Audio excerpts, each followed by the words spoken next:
अस्सलाम वालेकुम। टावर आरक्षण चैनल की तरफ से एक बार फिर खुशामदीद। दोस्तों, आज हमारा टॉपिक है नट बोल्ट का टार्क वैल्यू, कि बोल्ट का टार्क वैल्यू कितना होना चाहिए और इसको हम किस तरह चेक कर सकते हैं, इसका फार्मूला क्या है। तो आज हम इसके ऊपर बात करेंगे कि 20 mm का टार्क वैल्यू कितना होना चाहिए, 16 mm का टार्क वैल्यू कितना होना चाहिए और 12 mm का टार्क वैल्यू कितना होना चाहिए। तो अभी हम आप लोगों को बताएंगे कि इसका फार्मूला क्या है।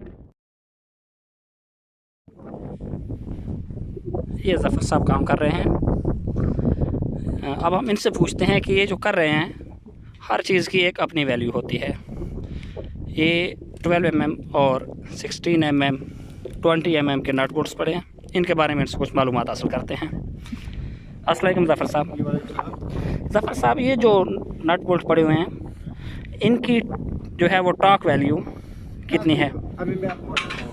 अक्सर लोग यूट्यूब पे या किसी भी चीज़ पे सर्च करते हैं कि इसका टार्क वैल्यू कितना होना चाहिए, लेकिन ये गलत है।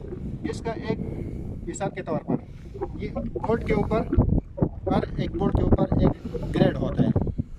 ग्रेड अब ये 20 mm है कि इसके ऊपर ये लिखा है A325M, ये इसका ग्रेड है। ये इसके ग्रेड के ऊपर डिपेंड करता है और इसका वज़न मिसाल के तौर पर आप किस चीज़ के लिए लगाते हैं, तो इसके वज़न के ऊपर डिपेंड करता है। इसका इस तरह हम कोई फार्मूला नहीं है कि हम डायरेक्ट, इसका एक टेबल बना हुआ है, यानी जितना वज़न उठाना है इतना इसका टार्क वैल्यू होगा।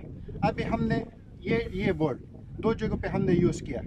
एक आरामको के अंदर एक साइड था, तो उसमें हमने यूज़ किया, तो उसमें इसका टार्क वैल्यू था 441। और अभी जो इधर यूज़ कर रहे हैं वही बोर्ड है, लेकिन इसका वज़न कम है, वही ग्रेड वही बोर्ड सेम बोर्ड है, लेकिन इसका वज़न कम है, तो इसमें ये है 220 न्यूटन मीटर इसका टार्क वैल्यू है। और 16 mm का, अभी इसके ऊपर भी इसका ग्रेड, ये 16 mm है, इसके ऊपर भी इसका ग्रेड है।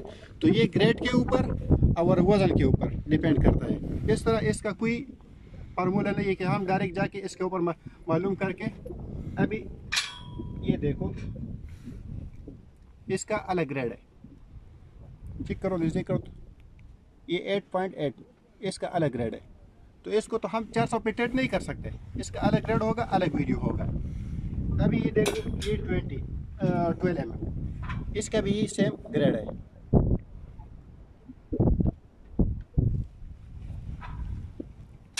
तो ये चीज़ें अगर हम ये इसके ऊपर, ये अमेरिका में एक कंपनी है, तो उसने एक उसके ऊपर सदियों से रिसर्च कर रहा है, तो उसने एक टेबल बनाया तो उसने हर एक चीज़ के कितना वज़न उठाना है और ग्रेड किया है बोर्ड का, तो उसके मुताबिक वो टार्क वैल्यू होगा। और ज़फ़र साहब, ये जो आपके हाथ में है, ये क्या चीज़ है? ये इसका नाम है टार्क रेंज।